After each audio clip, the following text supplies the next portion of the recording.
बिस्मिल्लाहिर्रहमानिर्रहीम। मैं हूं मोहम्मद ज़ियाउल हक नक्शबंदी। प्रोग्राम दीन दुनिया के साथ हाज़िर खिदमत। नाज़रीन, आपके इल्म में है हमारा प्रोग्राम जो दीन दुनिया है, इसमें हम दीन की बात भी करते हैं और दुनिया की बात भी करते हैं। आज जो हमारी गेस्ट हैं, मैं चाहता हूं कि डायरेक्ट उनसे हम आपकी गुफ्तगू करवाएं। कंवल चीमा साहबा तारफ़ की मोहताज नहीं हैं और माशाल्लाह बहुत अच्छा काम कर रही हैं। आईटी की एक्सपर्ट हैं और मगरब को, यूरोप को छोड़कर यहाँ पहुँची हैं और मुल्क पाकिस्तान की खिदमत कर रही हैं। कंवल चीमा साहब, आपकी आमद का बहुत शुक्रिया। सबसे पहले मुझे ये बताइए कि आप पैदा कहाँ हुई, आप जवान कहाँ हुई, शादी कहाँ की, और आपके अब्बू आजकल कहाँ पे हैं, आपकी वालदा कहाँ पे हैं। मैं ये चाहता हूँ कि लोगों को आपके बारे में कोई नई मालूमात हम दें। मैं पैदा पाकिस्तान में ही हुई, पिंडी में पैदा हुई। और मेरे अम्मी अबू दोनों डॉक्टर थे। उस वक्त भी उनकी दोनों आरएमसी से उन्होंने ग्रेजुएट किया। और मेरी बिल्कुल इब्तदाई तालीम जो है वो नर्सरी और ग्रेड 1 पाकिस्तान से ही हुई। उसके बाद मेरे पेरेंट्स रियाद चले गए। उसके बाद फिर मेरी अपब्रिंगिंग जो थी वो रियाद में हुई। फिर मैंने ए लेवल्स किया। ए लेवल्स मैंने इधर इस्लामाबाद से फ़ोबल से किया। उसके बाद मैं एक यूनिवर्सिटी है फास्ट, अब उसका नाम है national university of computer and learning sciences, Islamabad में। वहाँ से मैंने कंप्यूटर साइंस किया। उसके बाद फिर मैं एक कंपनी है, एक मल्टीनेशनल कंपनी है, उसके साथ मैं एम्प्लॉय हो गई। मैं एम्स्टर्डम चली गई, यूरोप चली गई। बस फिर उसके बाद कुछ अर्सा मैंने यूरोप में काम किया, फिर पाकिस्तान में काम किया।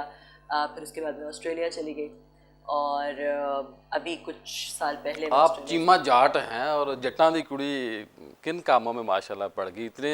हमारी जो, मैं भी खुद भी जाट हूँ, तो हम तो परमिशन देते नहीं हैं, या देते हैं तो बच्चियाँ आगे बढ़ने का हौसला उनके अंदर नहीं होता। दलेर होती हैं वैसे, लेकिन कैसे ये हुआ मुमकिन? ये वालदा की सपोर्ट से ज़्यादा या वालिद की थी? मेरे जो वालदैन हैं दोनों ही बहुत सपोर्टिव थे। स्पेशली जो मेरे वालिद साहब थे वो बहुत ज़्यादा कॉन्फिडेंस मुझे देते थे। उन्हें लगता था कि मैं बहुत कुछ कर सकती हूँ और बहुत कुछ करूँगी, और उनको मेरे ऊपर बहुत ज़्यादा कॉन्फिडेंस था, मान था। गुजरांवाला से है आपका? हाँ जी। गुजरांवाला के पास मेरे वालिद साहब का ताल्लुक़ है। गुजरांवाला के पास एक गांव है क्या नाम उसका? चक दादन के नाम से। जी। तो वहाँ से मेरे वालिद साहब हैं। और जो मेरे ग्रैंडफादर थे, मेरे वालिद के जो वालिद साहब हैं, वो ज़मींदार थे, किसान थे। उनकी अपनी काफ़ी सारी ज़मीनें थी वहाँ पे। मेरे वालिद साहब जो है वो डॉक्टर बन गए। अच्छा। उन्होंने, मेरे दादा अबू बहुत ज़्यादा एजुकेशन में यकीन रखते थे, तो उन्होंने अपने बच्चों को बहुत पढ़ाया लिखाया और मेरे वालिद साहब को डॉक्टर बना दिया।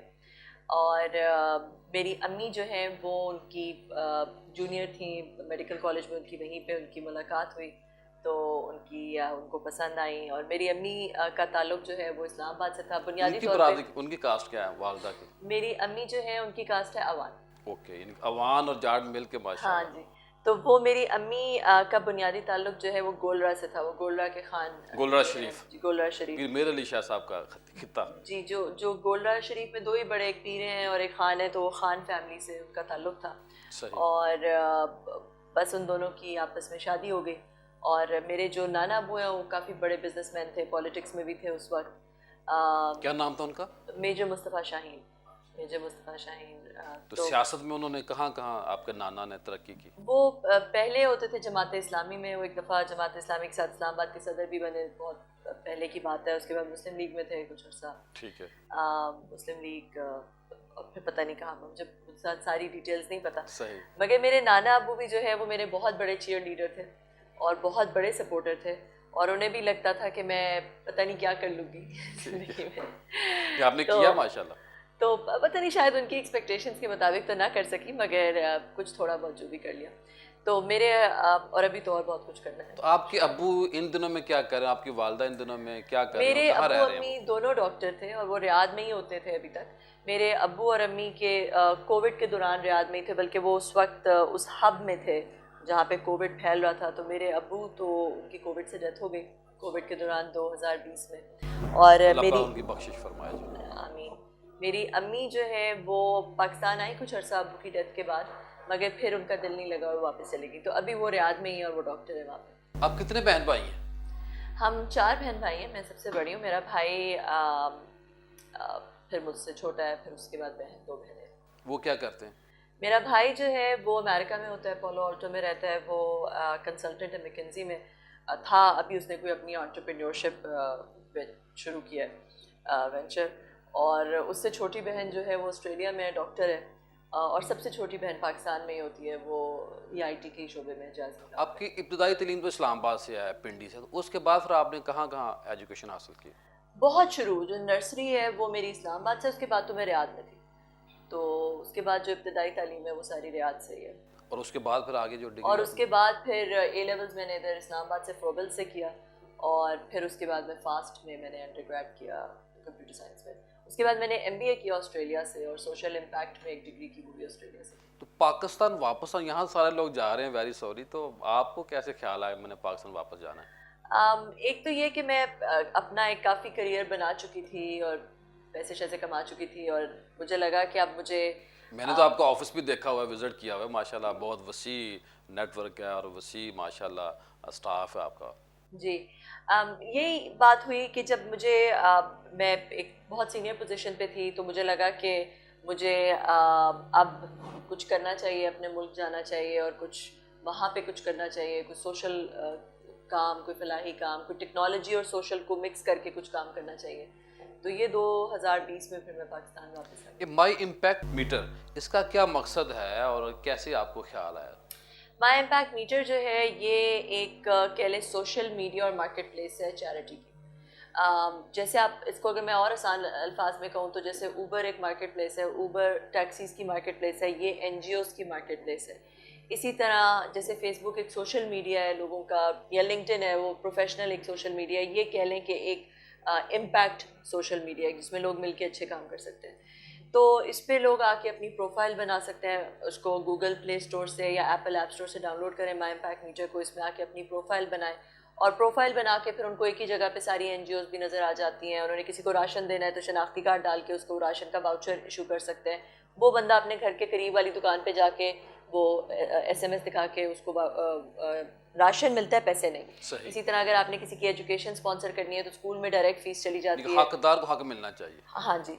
तो मतलब वो जो भी डोनर्स हैं वो एक क्लिक के थ्रू, बगैर हिले हुले, वो अपने क्रेडिट कार्ड के थ्रू किसी को भी राशन भी दे सकते हैं, किसी NGO को चैरिटी दे सकते हैं, किसी की स्कूल की फ़ीस दे सकते हैं, किसी को वोकेशनल ट्रेनिंग गिफ्ट कर सकते हैं, वो सारा। और एक दूसरे के दोस्त बन के बेनिफिशरी शेयर भी कर सकते हैं कि अगर आपके कोई कज़न्स बाहर हैं, अमेरिका में हैं, तो आप अपने गांव से जाके हकदारों को ऐड करें। इनफरादी तौर पे अगर किसी ने हेल्प का काम करना है वो भी आपसे रब्ता कर सकता है, आपका जो नेटवर्क है, और जो NGOs हैं उनको भी, वो भी आपसे मुंसलिक हो सकती हैं जी। और अगर किसी ने NGOs के साथ ताउन करना है किसी भी मद में तो वो भी आपसे जुड़ सकते हैं। जी।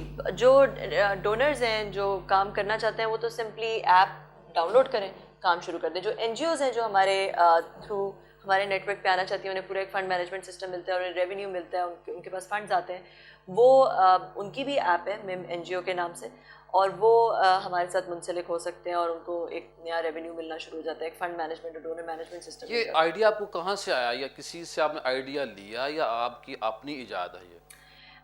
ये आइडिया क्योंकि मैंने ऑस्ट्रेलिया से MBA किया, उसके बाद मैंने सोशल इम्पैक्ट में एक डिग्री की, उसके बाद क्योंकि मेरा सारा ताल्लुक टेक्नोलॉजी में था, और मैंने ये देखा कि टेक्नोलॉजी जब भी किसी सेक्टर में आता है तो वो सेक्टर को ट्रांसफॉर्म कर देता है। देखें, अब ऊबर आया, उसने टैक्सी सेक्टर को पूरा ट्रांसफॉर्म कर दिया, उसको बहुत आसान कर दिया, उसमें कन्वीनियंस ले आया, उसमें ट्रांसपेरेंसी शफाफियत ले आया, उसमें विजिबिलिटी ले आया, सेफ्टी ले आया। तो मुझे ऐसे लगा कि जो सोशल इम्पैक्ट सेक्टर है उसके अंदर टेक्नोलॉजी को लाके बहुत ज़्यादा उस सेक्टर को फ़ायदा हो। आपने किसी कॉपी नहीं किया इंटरनेशनल दुनिया से? नहीं, ये आपका अपना आइडिया? नहीं, ये अपना आइडिया। देखिए, जो NGOs को की मार्केट प्लेस है वो और भी जगहों पे एग्जिस्ट करती है, मगर ये जो सर्विसेज के vouchers, digital vouchers for grocery, educational, vocational training, health, ये और मैंने तो कहीं नहीं देखा ये होते हुए। ये इस आइडिया को मैं पूरी अपनी तरह अपने लिए क्लेम भी नहीं कर सकती, क्योंकि मेरे बहुत सारे दोस्तों ने वहाँ पे ऑस्ट्रेलिया में मिल के, हमने बहुत ज़्यादा ब्रेन स्टॉर्मिंग करके, तो ये आइडिया बॉर्न हुआ। बहुत सारे लोगों की इसमें कह लें कि ब्रेन जूसेस शामिल हुए इसके अंदर। कितने आप तक लोग मुस्तफ़ीद हो चुके हैं? हज़ारों लोग, मुझे एग्जैक्ट नंबर तो नहीं याद, मगर जैसे अलखिदमत ही देख लें, उन्होंने पूरे पाकिस्तान से बहुत सारी बेवाओं को ऐप में ऐड कर दिया जो कि डिज़र्विंग बेवाएँ थीं, जिनको अब कोई भी अपनी ऐप में ऐड करके उनको राशन महीने का मिलने शुरू हो गए। बहुत सारे और NGOs हैं, 100 से ज़्यादा NGOs हैं ऐप में। जो कि क्या ये आपकी जो एप्लीकेशन है, जो नेटवर्क है, ये छोटे देहातों और कस्बों में भी काम कर सकता है? पूरे पाकिस्तान में, ये जो जिनको ग्रोसरी मिल रही है इनको दूर दराज इलाके हैं, ठीक है, बलूचिस्तान के अंदर, आज़ाद कश्मीर के अंदर, सिंध के अंदर, अंदरून सिंध के अंदर, साउथ पंजाब के अंदर, वो क्या आप उसको दुकानें। व्हाट्सएप करते हैं, मेल करते हैं, क्या कैसे देखिए होता है? उनके पास तो फ़ोन, स्मार्टफोन तो नहीं होगा ना, तो उनको अगर आप किसी को भी शनाख्ती कार्ड वैसे नंबर आजकल डालते हर हैं, किसी के पास है, स्मार्टफोन नहीं होता, नॉर्मल फीचर फ़ोन होते हैं, लोग जो बहुत गरीब लोग होते हैं उनके पास कहाँ से उनको स्मार्टफोन मैसेज आता है या उनको मोबाइल? एसएमएस जाता है, नॉर्मल एसएमएस जाता है, उसमें एक ट्रैकिंग आईडी जाता है, अपने घर के करीब वाली दुकान से उनको राशन मिल जाता है, या उनको घर के करीब वाले स्कूल से एजुकेशन मिल जाती है। तो वो दुकानदार को पेमेंट कैसे करते हैं आप लोग? दुकानदार को हमारे पास एक कॉल सेंटर है। वैसे तो अब पूरे पाकिस्तान में हज़ारों दुकानें हैं जो हमारे नेटवर्क पे हैं, उनका अपना एक ऐप है उर्दू में, बड़ी सिंपल सी। मगर जब किसी को पहली दफ़ा राशन मिलता है और वो उसके घर के करीब वाली दुकान अगर नहीं है, एडेड हमारे नेटवर्क में नहीं है, तो हम उसी को, हमारे कॉल सेंटर से उसी बंदे को कॉल जाती है कि तुम्हें राशन मिला है, उसी की मदद से उसके घर के करीब वाली दुकान को हम ऐड कर लेते हैं अपने नेटवर्क में। तो पहली दफ़ा एक दफ़ा ऐड होगी तो अगली दफ़ा हर दफ़ा फिर होती है। तो वो जो जिसको पेमेंट जानी है दुकानदार को, क्योंकि असल में यहाँ तो पेमेंट हम करें ना, ये कार्ड एटीएम से ले लें, तो फिर लोग बड़े तंग होते हैं और हम उनको कहें हम कि जैज़ कैश कर इजी देते हैं। पैसा पे भेज देते हैं पेमेंट। उनकी पेमेंट जो है वो उनकी ऐप के थ्रू डायरेक्टली उनके अकाउंट में चली जाती है, जो शॉपकीपर्स होते हैं। मैं बात यहाँ से आपसे शुरू करूँगा और मैंने यहाँ ब्रेक लेनी है, मिलते हैं मुख्तसर ब्रेक के बाद।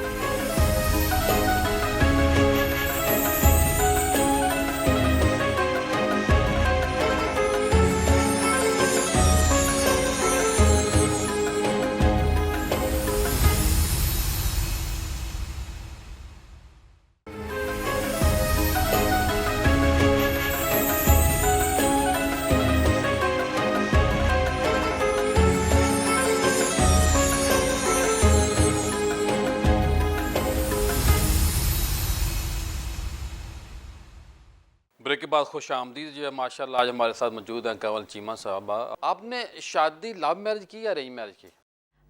अरेंज्ड मैरिज मेरी तरफ से थी, लव मैरिज उनकी तरफ से थी। उन्होंने, वो मेरे कॉलीग थे, उन्होंने मुझे पसंद किया और उसके बाद उन्होंने मेरे पेरेंट्स से रब्ता किया और बड़ी कोशिशें की। शुरू में मैंने तो बिल्कुल इनकार कर कितना अरसा चला ये साल चलता रहा। वो मेरे भाई से उन्होंने बड़ा दोस्ती सस्ता सा होता है बनाई, एक मेरे साल में तो। मेरे नानों से दोस्ती बनाई, उन्होंने मेरे अम्मी अबू से दोस्ती बनाई, उनको सबको कन्विंस किया, फिर उन सब ने मिलके मुझे कन्विंस कर लिया। बड़े फास्ट हैं, एक साल के अंदर सब कुछ। यहाँ 10 साल चाहिए थे। तो अब वो क्या करते हैं आपके हस्बैंड? मेरे हस्बैंड जो है वो एक फ्रेंच कंपनी में उनका कंट्री लीड करते हैं। तो आप क्या समझती हैं कि ये फैसला दुरुस्त था आपका और आपके वालिदैन का? जी, मैं समझती हूँ बहुत अच्छा तो फैसला। अमूमी तौर पे होता है ना कि जी मिस्टेक हो गई, बातों में आ गई, क्या? नहीं, बिल्कुल भी नहीं, मुझे लगता है कि बहुत अच्छा फैसला था। पाकिस्तानी माशरे की जो खतून है उसकी पावर क्या देखती हैं और पाकिस्तानी औरत की कमज़ोरी क्या देखती हैं आप? देखिए, मैं कोई स्टीरियोटाइप नहीं करना चाहती, मैं कोई हिस्ट्री जनरलाइजेशन नहीं करना चाहती कि सारी ख़वातीन ऐसी हैं या वैसी हैं, मगर जो मैं ट्रेंड्स देखती हूँ वो मैं ये देखती हूँ कि पाकिस्तान की जो मिडिल क्लास खातून है, स्पेशली जो देहात की ख़वातीन हैं, वो भी थोड़ी एम्पावर्ड हैं, वो बाहर जाती हैं, खेतों में काम करती हैं, उनकी एक से है। जो बहुत एलीट खातून है उनकी भी एक फिर भी बेहतर है। जो हमारे पाकिस्तान में जो मिडिल क्लास की ख़वातीन हैं उनका मैं देखती हूँ, और ये मैं कोई जनरल बात बहुत मतलब मैं देख रही हूँ, जो मेरा एक्सपीरियंस जो मैंने देखा है, ये सारी ख़वातीन को मैं एक बॉक्स में नहीं डाल रही। वो मैं देखती हूँ कि वो उनका एक्सपोजर कम है, वो घरों में रहती हैं, उनकी से कम है, उनका ओपिनियन कम सुना जाता है, उनकी सेल्फ एजेंसी जिसकी वजह से कम हो जाती है, उनका अपने ऊपर कॉन्फिडेंस कम हो जाता है। ठीक है। तो ये मैं देखती हूँ, स्पेशली जो हमारा मिडिल क्लास तबका है, जो ख़वातीन बाहर निकलती हैं, काम पे जाती हैं, उनके भी मैं बायसेस बहुत सारे देखती हूँ, बहुत सारे उनको मसलों का सामना करना पड़ता है, जेंडर डिस्क्रिमिनेशन का सामना करना पड़ता है। किस तरह की आप ख़वातीन आपसे हमारी सोसाइटी की शिकायत करती हैं ज़्यादा? देखिए, मेरी क्योंकि ज़्यादातर जो एक्सपोजर है वो प्रोफेशनल ख़वातीन को मैं मेंटर करती हूँ, या जो एंटरप्रेन्योरशिप के शोबे में आती हैं या आईटी के शोबे में आती हैं, उनसे मेरी ज़्यादा बातचीत होती है, तो मैं उनके मसाइल सुनती हूँ, और बहुत सारे मसाइल मैं देखती हूँ, एक पैटर्न देखती हूँ जो रिपीट होते हैं मसाइल उनके, जो कि उनको वर्क प्लेस में जिनका सामना करना पड़ता है, प्रोफेशनल लाइफ में जिनका सामना करना पड़ता है, बहुत सारे रिपीटेड पैटर्न्स मुझे वहाँ पे नज़र आते हैं। मर्दों के क्या मसाइल देखती हैं और मर्दों की पावर क्या है हमारे इस माशरे में आपके नज़दीक? आई थिंक ये एक मेल डोमिनेटेड सोसाइटी है अभी तक पाकिस्तान। इसमें मर्दों की फिर भी ज़्यादा मतलब औरतें इसमें इस वक्त भी उनके अगेंस्ट डिस्क्रिमिनेशन है और अनकॉन्शियस बायसेस हैं जो कि एग्जिस्ट करते हैं, जो कि लोगों को जो बहुत वेल मीनिंग भी लोग होते हैं उनके अंदर भी वो बायसेस, क्योंकि जनरेशनल है, उनके अंदर भी वो बायसेस एग्जिस्ट करते हैं। जो हमारी सोसाइटी के मेल मेंबर्स हैं वो फिर भी बेटर ऑफ है फीमेल मेंबर्स से। उसके बावजूद देखें, मैं जैसे मैंने कहा कि मैं किसी बॉक्स में नहीं डाल सकती। जो आदमी हैं उनको भी बहुत सारे डिफरेंट किस्म के मसाइल का सामना करना पड़ता है। बहुत सारे जो आदमी हैं जो पैसा बना लेते हैं, उनको भी हमने ये देखा है कि वो बेचारे उनको भी कुछ लड़कियां जो है वो उनके पैसे की खातिर अपने चंगल में घेर लेती हैं। आपके इल्म में है कि पाकिस्तान में जो ख़वातीन मर्दों को काबू कर रही हैं वो कई करोड़ रुपया ख़वातीन एक साल में हथा लेती हैं, यानी कि उनको किसी ना किसी मर्दों के भी मसाइल हैं हमारे माशरे जी, में। मर्दों को थोड़ा सा ज़रा ज़्यादा स्ट्रॉन्ग होना पड़ेगा और अपने इस तरह की जो मर्द हमारे हजरात जो अपने मेरा ख्याल हथेलियों पे ज़हनी तौर दिल पे लेके स्ट्रॉन्ग होना फिरते हैं दिल लेके फिरते हैं, उनको थोड़ा सा अपने आप को जो है वो कई केस मेरे इल्म में आए कि वो 1-1 करोड़ रुपया मांगा जा रहा है अब उनसे, वो ख़वातीन मांगे, FIR उनके ऊपर हो गई हैं। पहले वो उनका बड़ा एक ताल्लुक था, बातों में आ गए। तो ये देख रहे हमारे माशरे की वो ख़वातीन अगर करने में कुछ आ जाएँ तो यहाँ तक उन ख़वातीन को जी उनकी बिल्कुल। नौबत आ देखें, जाती दोनों है, यहाँ तरफ तक से एक्सप्लॉयटेशन बहुत है, एक्सप्लॉयटेशन होती है, मर्दों की भी बहुत एक्सप्लॉयटेशन होती है। मगर जैसे कहते हैं ना, ताली दोनों हाथों से बचती है। मर्दों को भी थोड़ा सा ख्याल रखना चाहिए, अगर उनके घरों में बीवी हैं और वो बाहर जाके और गैर औरतों से जो है वो अपने मरासिम तो बढ़ा रहे आपका हैं, क्या फंस मौक़िफ़ जाते हैं है फिर उसके दूसरी बाद। शादी के बारे में, तीसरी चौथी शादी के बारे में? देखिए, इस्लाम ने जो इसकी इजाज़त दी है उसके पीछे तो बहुत हिकमत है, बहुत हिकमत है उसके पीछे। मगर साथ ही अल्लाह ताला ने ये भी कहा है कि अगर आप नहीं इंसाफ कर सकते तो फिर एक ही शादी करें। और ये ताकीद की गई है, ताकीद सख्ती की गई है, सख्ती से ये ताकीद की गई है। और हमने देखा है कि क्योंकि हमारे मर्द जो है तो इंसाफ तो एक औरत के साथ नहीं ना हो रहा, हाँ, हमारे बहुत माशरे की जो सच्चाई है। हमारे माशरे की सच्चाई। दूसरा ये कि आदमी जो दूसरी शादी कर रहे होते हैं वो उन हिकमतों की वजह से तो कर नहीं रहे होते, वो तो अपने डिफरेंट किस्म अपने रीज़ अपने हवस और उस टाइप की चीज़ों की वजह से कर रहे होते हैं, जिसकी वजह से मुझे लगता है कि वो इंसाफ उस तरह से नहीं कर सक रहे होते। और मेरा इस वजह से मेरा ये देखिए, अगर तो कोई आपने किसी को सहारा देना है, किसी ऑर्फन्स को अपने उसमें लेकर आना है, कोई औरत अब्यूज़ हो रही है, तो वो और कोई बात बेवा है। से शादी करे। हाँ, कोई वो और बात है। मगर अगर आपने अब कमल देखिए ना कि हमारे माशरे में और पूरी दुनिया में ख़वातीन की तादाद बढ़ रही है। इस्लाम की हिकमत है कि इस्लाम ने 4 शादियों को जायज़ करार दिया। यहाँ हमारे माशरे में बुराई ज़्यादा है और निकाह कम है, निकाह मुश्किल होता जा रहा है। और ऐसी ख़वातीन वो बूढ़ी हो जाती हैं, वो कहती नहीं, मैंने जिसकी पहले शादी हो चुकी है या जिसके पहले बच्चे मौजूद हैं उससे शादी नहीं करनी। तो ये कैसे फिर ये सोसाइटी का जो बैलेंस है वो तो है, दूसरी तीसरी चौथी शादी बेशक आज हम ना करें लेकिन 50 साल बाद ये तादाद बढ़ती जा रही है। तो क्या कहेंगे आप? मैं इससे थोड़ा सा डिसएग्री करती हूँ। मेरा ख्याल है कि काफ़ी तादाद पहले ख़वातीन की बहुत ज़्यादा बढ़ जाती थी, क्योंकि आदमी जंग में जाते थे, बहुत सारे आदमी शहीद हो जाते थे, उनकी बेवाएँ रह जाती थी, उनके ऑर्फन्स होते थे।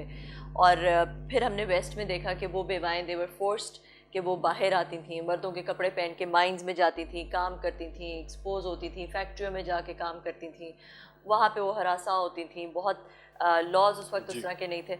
मगर आज कल के ज़माने में बहुत ज़्यादा इक्वालिटी आई, तो औरतों के हकूक़ बहुत बढ़ गए हैं, औरतों को बहुत ज़्यादा तहफ़्फ़ुज़ माशरे ने भी दे दिया है, बहुत ज़्यादा तहफ़्फ़ुज़। अब उसको उस तरह से एक आदमी की ज़रूरत नहीं है तहफ़्फ़ुज़ के लिए जैसे किसी ज़माने में हुआ करती थी। और अब आदमियों और औरतों की तादाद, क्योंकि वो उस तरह की जंगें नहीं रही जो कि पहले ज़माने में हुआ लेकिन करती थी। फितरत तो तादाद बढ़ा रही है ना। हाँ जी, देखें, मेरा अभी पाकिस्तान में अगर आप देखें तो ऑलमोस्ट 50-50 है इतनी मर्दों और ज़्यादा है, अभी भी औरतों की। 51 है ख़वातीन की तादाद। 51 करीब करीब है ना, 51 49, वो अगर उसको लार्जर पिक्चर और में इस देखें तो वक्त करीब करीब है। लाखों ख़वातीन बच्चियां घरों में बैठी हुई हैं जो शादी की मुंतज़िर हैं। और मैं अपना बताऊं कि मुझे सिर्फ महीने में कोई एक दफ़ा बंदा कहता है कि यार मैंने बेटे की शादी कर दी, कोई रिश्ता देखे।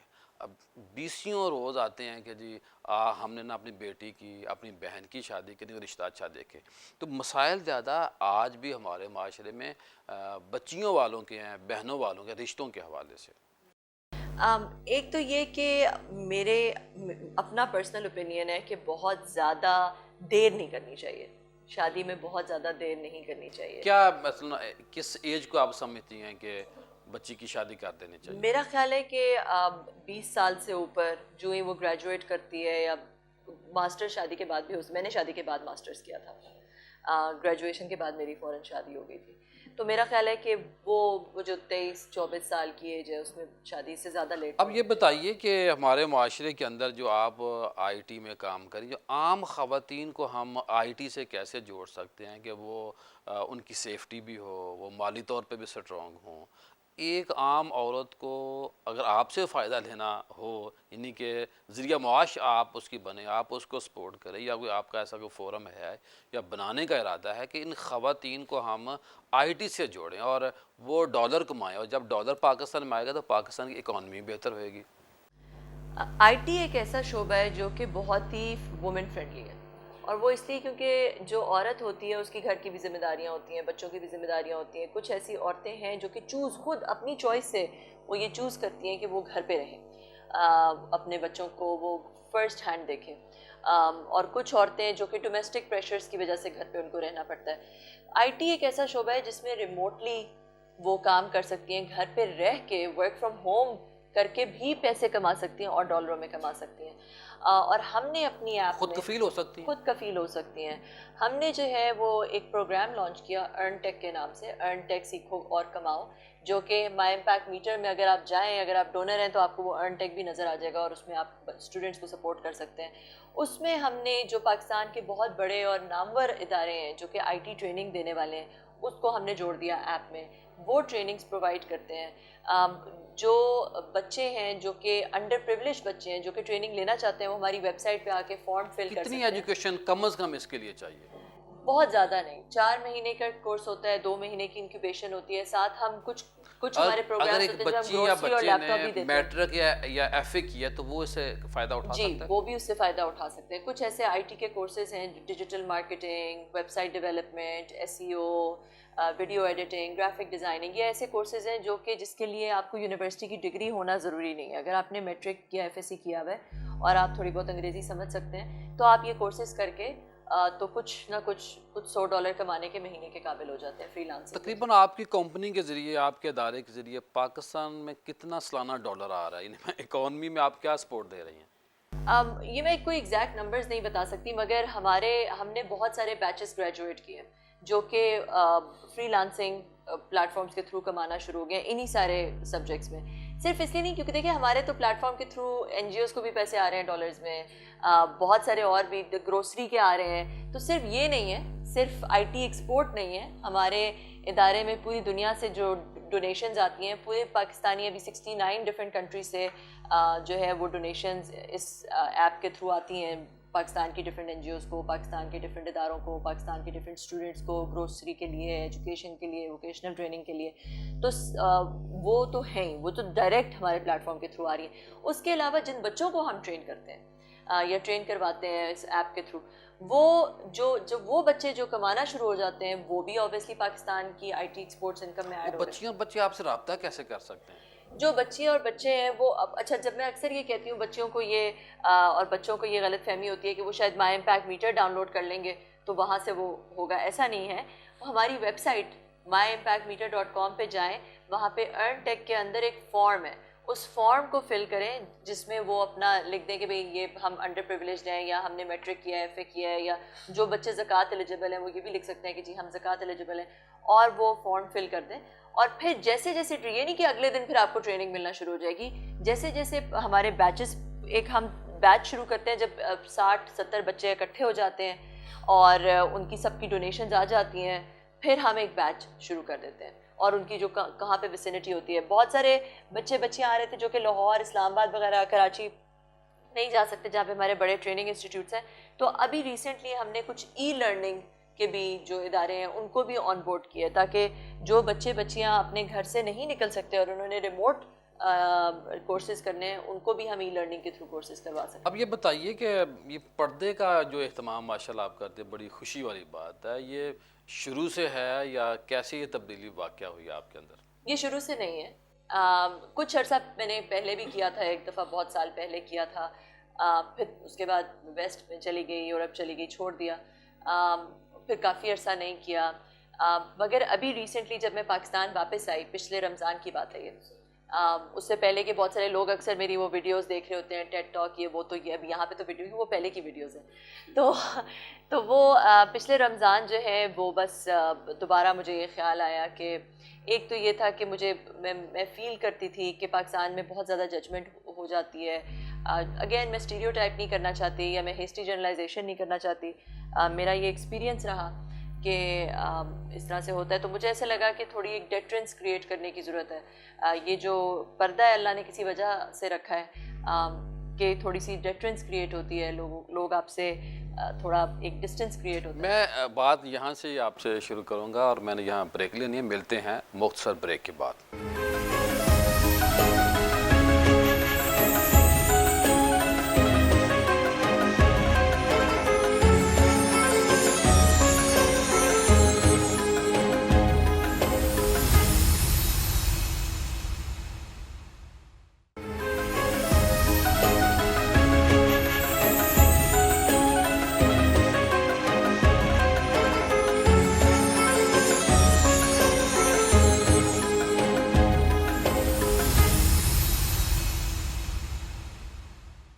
ब्रेक के बाद खुश आमदीद जो है माशाल्लाह आज हमारे साथ मौजूद हैं कंवल चीमा साहबा, और बड़ी अच्छी इनकी पर्सनैलिटी है, बड़ा अच्छा काम कर रही हैं और सब कुछ बाहर छोड़ छाड़ के ये पाकिस्तान वापस आई हैं।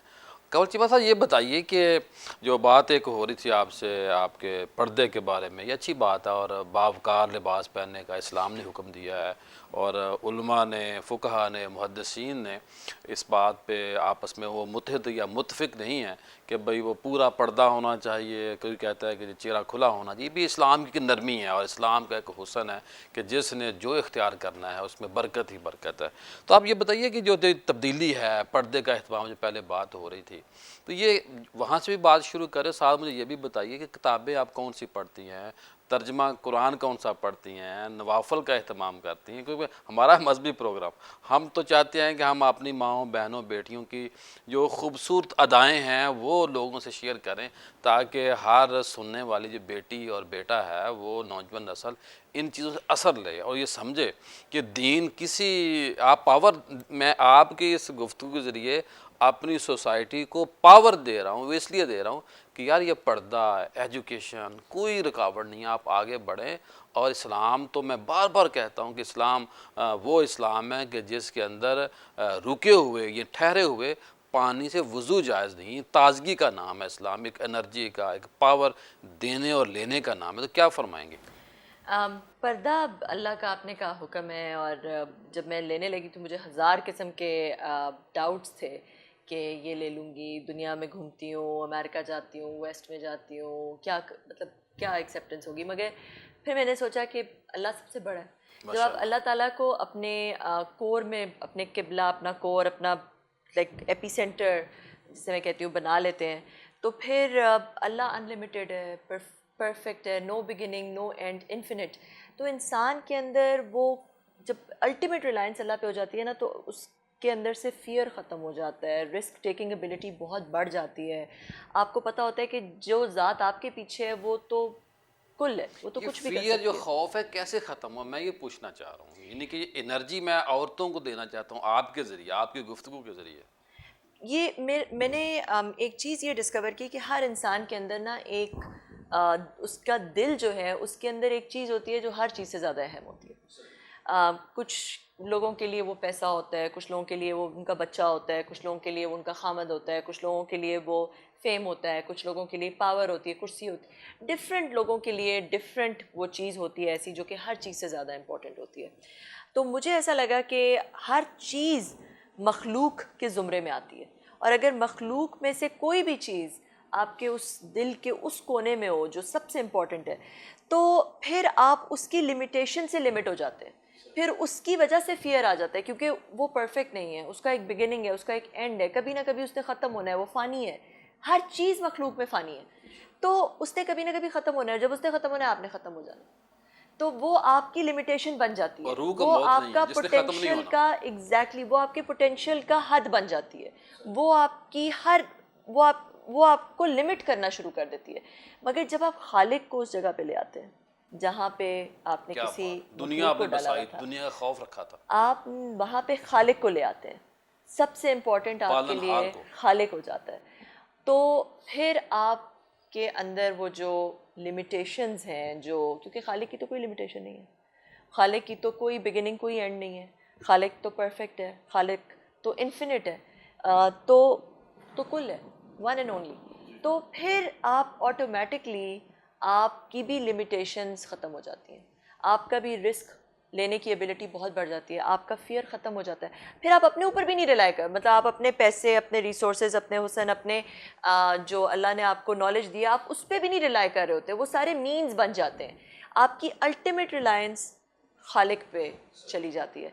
और इस वजह से जो कहते हैं ना बिस्मिल्लाहिर्रहमानिर्रहीम का मफहूम ही है कि भाई मैं तो अल्लाह के नाम से स्टार्ट कर रही हूँ, ना मैं नाम इससे स्टार्ट कर रही हूँ कि मेरे पास वक्त है, ना मैं इससे स्टार्ट कर रही हूँ कि मेरे पास पैसा है, ना मैं इससे स्टार्ट कर रही हूँ कि मेरे पास, मैं अल्लाह के अल्लाह की पावर से स्टार्ट कर रही हूँ, तो फिर ऑटोमेटिकली आपका फियर कम हो जाता है। किताबें किस तरह की पढ़ती, मैंने पहले भी सवाल किया, आप कुरान पाक कौन सा पढ़ती हैं, तफसीर कौन सा पढ़ती हैं, इन्हीं के तर्जमे में तफसीर की बात कर रहा हूँ, फिर रूहानी वजीफ़ा मुझे लगता है कि पीछे कोई आपके ना ख़ानदान को दुआ है, पीछे किसी नस्ल को किसी बाबे ने दुआ दी हुई है, मुझे ये लगता है।